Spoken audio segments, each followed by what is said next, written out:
Todo eran risas, algarabías, promesas, muy buenas palabras, hasta que al final quien hace la ley hace la trampa.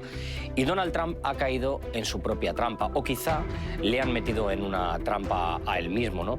A mí me recuerda el presidente de Estados Unidos a esa leyenda, a ese cuento, no sé si lo recuerdan de cuando éramos pequeños, de ese rey desnudo, que él iba andando por ahí, pensaba que tenía el mejor traje del mundo y le habían engañado. Y creo que con Irán y con la situación que tiene Estados Unidos, Trump está prácticamente desnudo. Empezamos.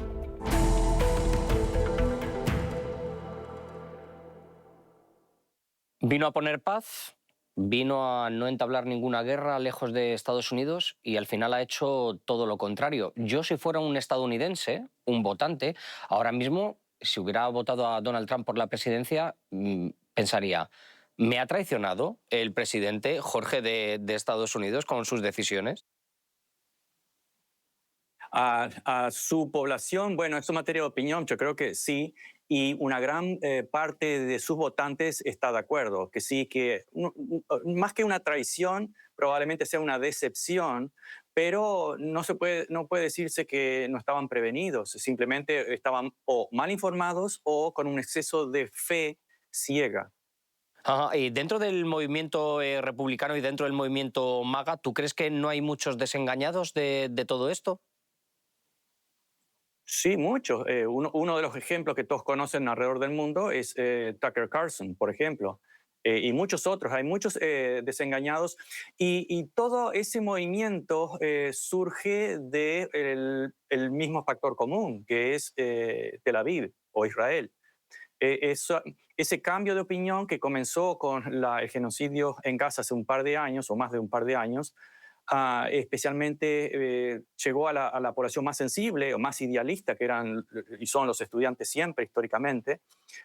Y en este momento está ha cubierto, ha cambiado el ánimo, la percepción, la opinión y la sensibilidad de la gran mayoría de la población.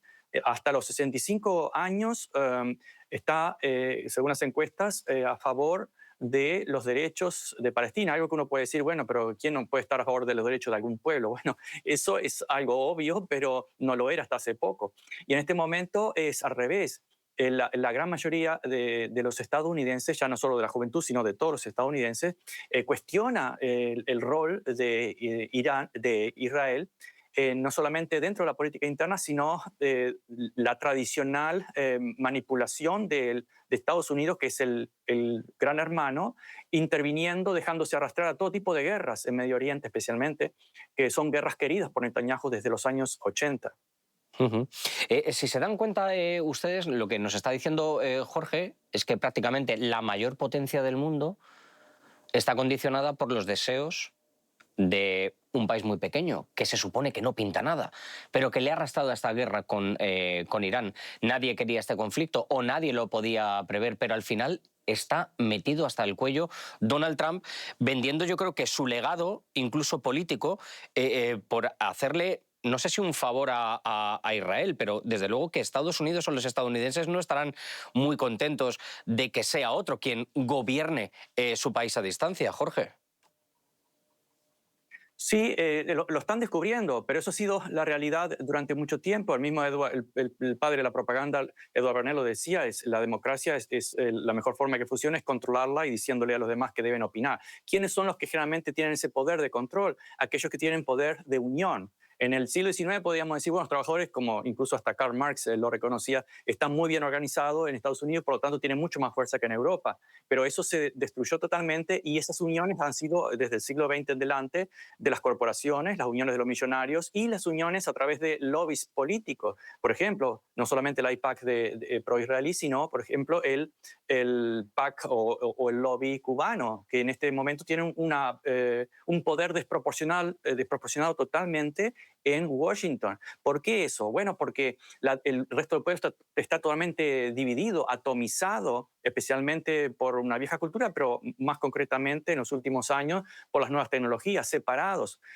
Pero eso ha saturado en gran medida a las nuevas generaciones y a las anteriores también, y eso está cambiando. La gente está explorando otras áreas, como por ejemplo estudiando historia, que eso es peligrosísimo para los lobbies, para el poder, porque la historia es peligrosa porque es más independiente, o por lo menos la gente que estudia, que la propaganda. La propaganda se parece mucho más al acto religioso, es una relación de fe con el individuo, no con los grupos independientes donde hay debates, etcétera. Entonces, esa es la razón cuando decías al principio, ¿cómo es que un pequeño país, bueno, un pequeño país, el lobby pro-israelí, como ustedes saben, dona dinero y no solamente dona, también extorsiona Ujú. de muchas formas, asusta a través de una narrativa y una muerte civil de aquellos que son desobedientes o demasiado críticos, y lo ha dicho claramente, todos aquellos políticos que no quieren nuestro apoyo pierden las elecciones. Y ahora, por ejemplo, más recientemente,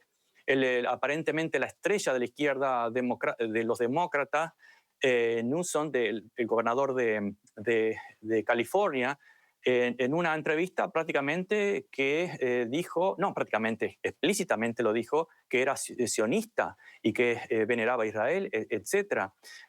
Lo cual es una forma de decir, bueno, me transformé en un candidato probable para ser presidente de Estados Unidos. Pero yo creo que están errando el cálculo exactamente de la misma forma que siempre le erran de cálculo. Jorge, me está dando una sensación de que a mí se me está cayendo una especie de mito. No sé a ti, Jorge. Parece que esta hegemonía, este, digamos, liderazgo de Estados Unidos que venía a imponer a todo el mundo, estamos viendo como una especie de cambio de paradigma. Estamos viendo incluso como una persona que era el responsable de inteligencia contra el terrorismo está diciendo que los propios Estados Unidos han estado, digamos, instigando o formando Al-Qaeda, al Estado Islámico, etcétera, etcétera. Se hablaba de no entrar en la guerra con Irán. Se está cayendo absolutamente todo un mito, es decir, es un pilar que se cae hecho añicos. Sí, se está cayendo. Todavía quedan creyentes, porque eso tiene una inercia. Leí hace poco la misma demonización de pequeños políticos que quieren cobrar cierta visibilidad, de los musulmanes en general, que son los talibanes, etc. Y se están olvidando precisamente eso, que ya desde antes del golpe de Estado en Irán, con Mohammed Mossadegh en 1953, toda esa región era todavía una colonia, sufría todavía el colonialismo, pero era mucho más políticamente democrático de lo que se volvió después. Todas esas creaciones, las madrazas, los mujahideen, los talibán, ISIS, Al-Qaeda, todo fueron creaciones, luego se salieron de control, pero fueron creaciones de Occidente y de las agencias y luego apoyadas por la propaganda. Lo reconoció Hillary Clinton en los años 90, lo reconocieron muchos políticos como Ron Paul, lo reconocieron muchísimos que fueron creaciones de ellos mismos que se salieron de control. Y la gente, como en el caso de Irak, seguía creyendo de que Saddam Hussein tenía armas de destrucción masiva, porque ese es el efecto de la propaganda. Pero no es para siempre. Llegan nuevas generaciones, llegan nuevas realidades, llegan nuevas sensaciones de fracaso, de que ya estamos teniendo una posición crítica porque no nos está gustando no ser ni los primeros o estamos sufriendo socialmente y la gente con el dolor se despierta.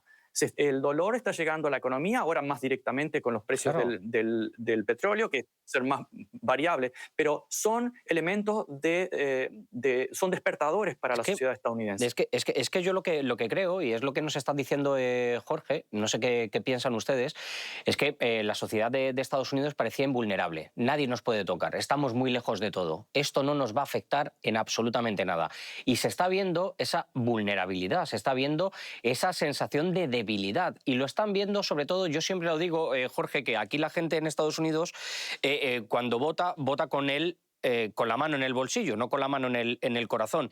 Y eso le está llegando al ciudadano estadounidense. El galón a unos precios que ni se imaginan. La inflación por encima de todo lo que puedan pensar. Y aún así se está vendiendo una especie de victoria por parte de todo el mundo. Y lo que yo creo que esto genera es un poco una polarización. Una cosa es el relato y lo que nos venden y otra cosa es la realidad en sí. Totalmente. La narrativa, sobre todo la del poder, siempre va a estar divorciada de la realidad. Primero por conveniencia. Segundo, porque cuando está en decadencia o está en problemas necesita pintarla bien. Hace poco veía un video de las declaraciones de Donald Trump burlándose prácticamente de que Irán está derrotado y lo querían nombrar primer ministro o líder de Irán. No, puede ser en broma o no, pero se le ve en el lenguaje corporal, en body language, a Trump, en facial también, se le ve el pánico. No lo había visto nunca antes de esa forma. Es decir, incluso hay un divorcio entre la narrativa y el lenguaje corporal, lo cual puede ser simplemente un indicio, pero es consistente con lo que estamos viendo en Medio Oriente. El destructor o el portaaviones Lincoln, luego el Gerald Ford, huyendo de escena, tratando de imponerle a Irán condiciones como si fueran los antiguos nativoamericanos, derrotados totalmente y obligados a firmar, o como los mexicanos. No ese es el caso. Están viviendo en un mundo ilusorio totalmente y por algo en el Pentágono ahora se piden rezar como no pueden decirle a los iraníes o a otros países lo que deben hacer, o a China, por ejemplo. Entonces le dicen a Dios lo que debe hacer. Es más fácil. Y eso es un fuerte signo de pánico. Es pánico por su poder político, como muchos lo dijeron. Si no ganamos las elecciones de término medio o las próximas elecciones, vamos a estar presos. Esto le va a pasar factura a Donald Trump seguro en noviembre ya. O sea, yo, vamos, si tuviera que apostar en una quiniela a que va a perder las elecciones de medio término, me jugaría ahora mismo una hipoteca si es que la tuviera. Sí, lo decíamos en este mismo programa el año pasado, tiene que caer un meteorito para que eso no ocurra. Es una serie de derrotas, de fracasos, de decepciones, una detrás de otra. Y además, decías al principio de la pregunta anterior, siempre han estado confiados. El problema de la confianza es que es súper peligrosa. Todas las veces fueron a la guerra pensando que iba a ser, a lo largo de varias generaciones, que iba a ser algo fácil y terminaron empantanados. El problema ahora es que Estados Unidos está en una situación económica, incluso militar, mucho más delicada y cualquier fiasco no va a ser solamente el fiasco de Bahía Cochino, no va a ser solamente el fiasco de Vietnam, va a ser un fiasco que marque una decadencia total de la hegemonía estadounidense.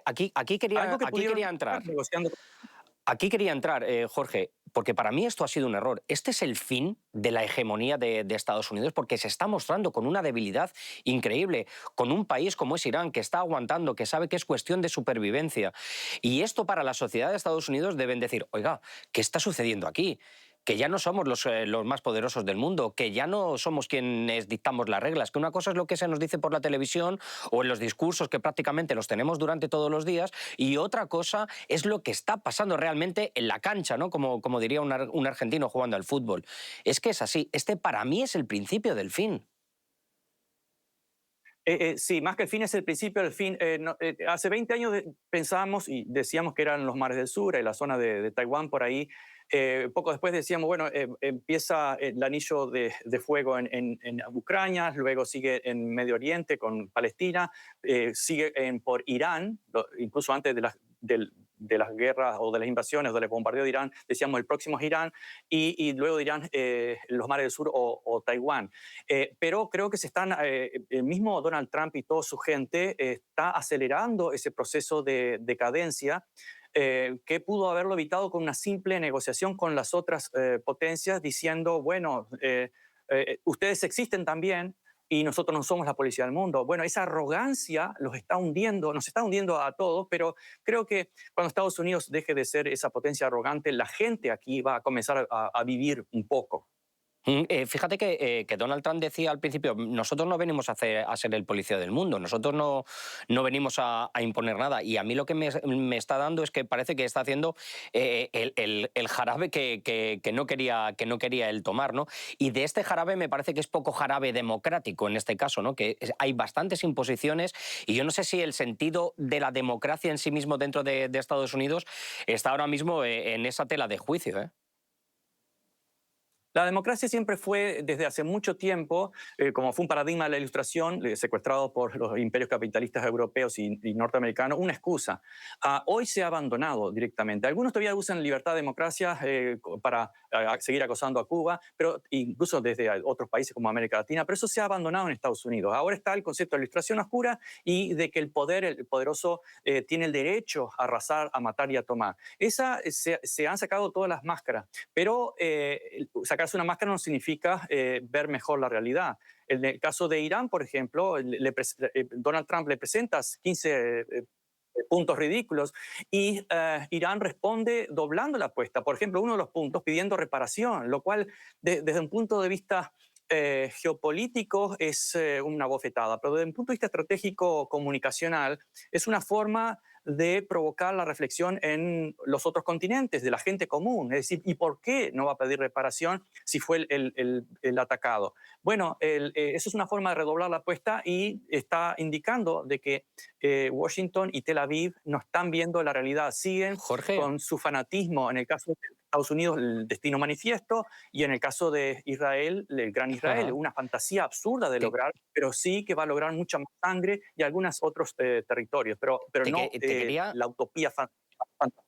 Jorge, te quería preguntar, ¿qué importante es aquí el tema del relato? Porque una cosa es lo que se nos está contando por parte de Estados Unidos y yo veo de qué manera Irán, entre comillas se puede decir, está vendiendo esta parte del relato de cómo está siendo atacada ilegalmente, de las victorias que está consiguiendo, y desde mi punto de vista eso está calando mucho también en la sociedad de Estados Unidos, viendo que están teniendo una derrota.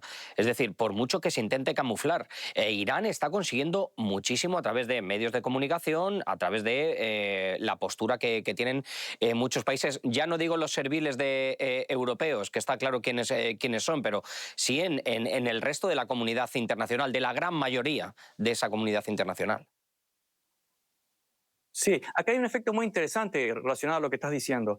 Siempre se dijo que los estadounidenses estudian geografía cuando Washington invade algún país, y eso era verdad.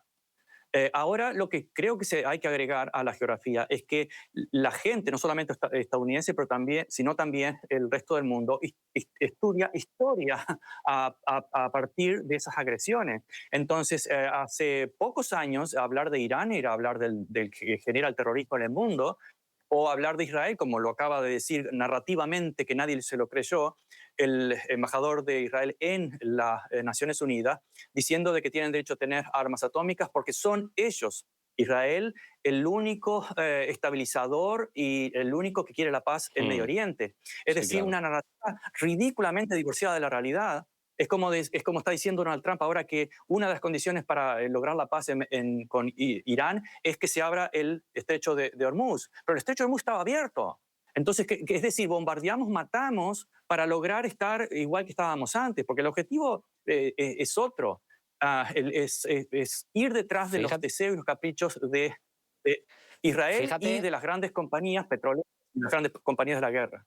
fíjate, Jorge, y se lo iba a plantear a nuestros espectadores. Lo que quería, y lo digo entre comillas, Estados Unidos era una especie de cambio de régimen en Irán. Y no estamos más cerca prácticamente de un cambio de régimen literalmente en Estados Unidos ante todo lo que está sucediendo. Correcto. Correcto. Y además, incluso todo esto hizo que Irán se uniera mucho más como población.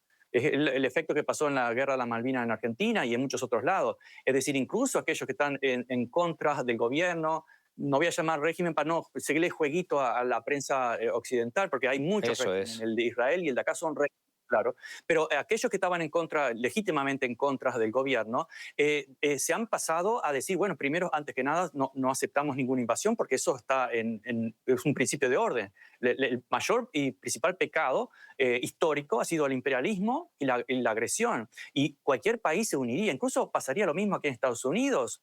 Si China hiciera lo mismo con Estados Unidos o alguna otra potencia. Es un tema de sentido común, es simplemente ponerse en los zapatos del otro. Pero el fanatismo arrogante no puede hacer eso. Son especiales, son elegidos de Dios, son de los de destino Los manifiesto que tienen el ungidos. derecho de matarlos como quieran. Los ungidos, ¿no? Que decíamos. Y a mí esta arrogancia que me estás diciendo, yo creo que está calando tanto en la gente que hay manifestaciones un día sí y otro también, como por ejemplo con ese lema de No Kings, ¿no? De no queremos más reyes, no queremos que nos vengan con más imposiciones, no a esta hegemonía, no a este cetro que se están intentando autoponer algunos, ¿no? Sí, han habido muchas manifestaciones, pero yo creo que el fenómeno es mucho mayor todavía, porque cuando hablo con la gente de todo tipo, desde otros profesores a gente que no tiene nada que ver con la universidad o está en otra cosa, muchos de ellos no van a ninguna manifestación, primero por miedo, segundo porque están súper ocupados y están endeudados y tienen que cumplir, porque si no faltan al trabajo lo echan. Yo he hablado con incluso gente de la limpieza, esa es la situación.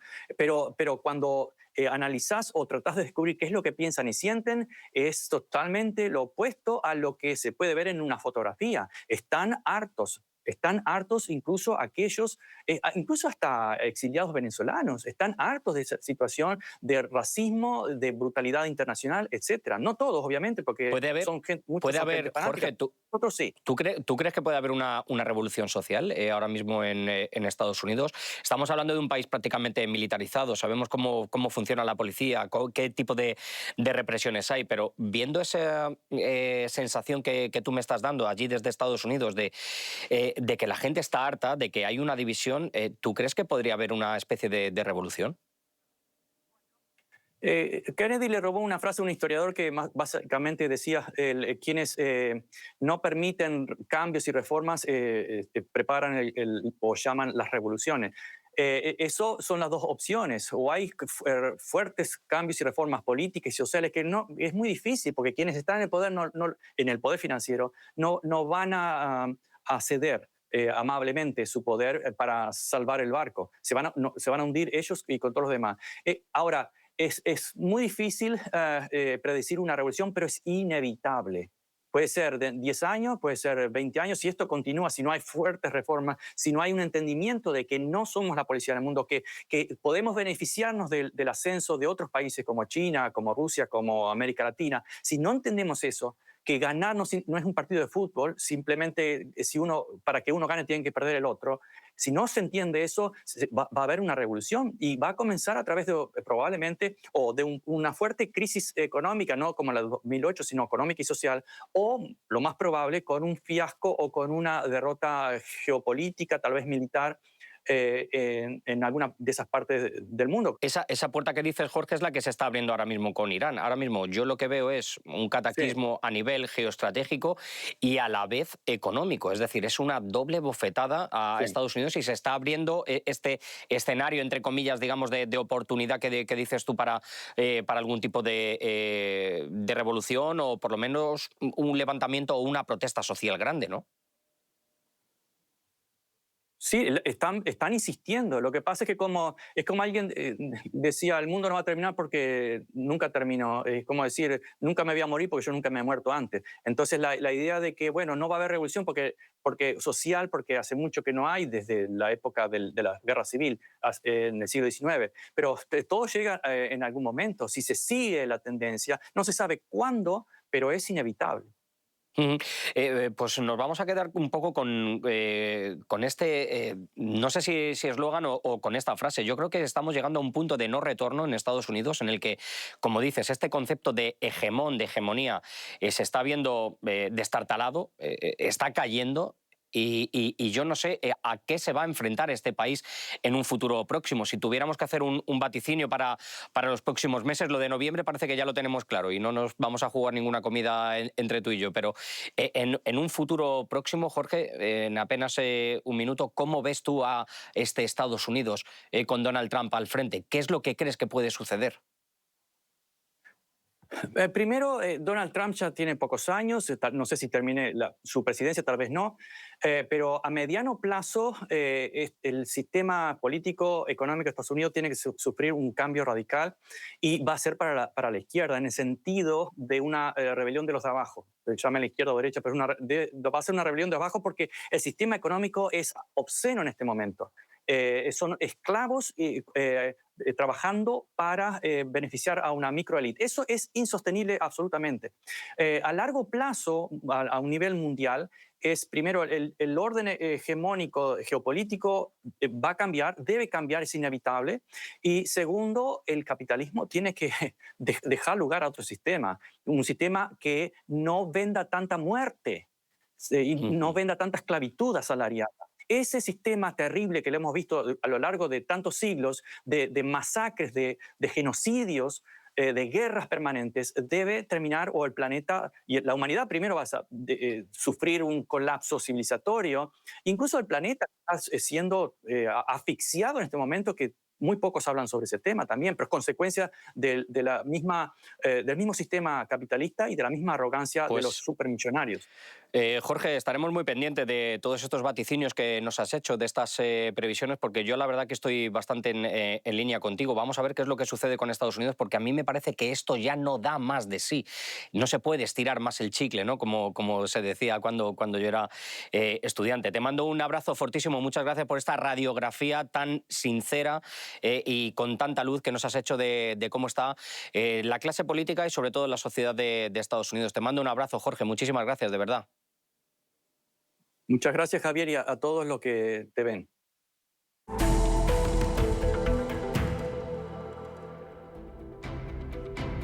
Menudos titulares nos quedamos con el programa de hoy. Fin de la hegemonía, un cambio de ciclo, una revolución social que pueda haber en Estados Unidos, un crash a nivel económico y una bofetada a nivel geoestratégico. A Estados Unidos no le pinta muy bien el futuro próximo, por mucho que se nos esté intentando vender otra película. Y termino como empecé. Puede ser que el rey crea que está vestido con las mejores galas, pero en realidad está mostrando sus vergüenzas. Está desnudo. Piensen en esto. Chao.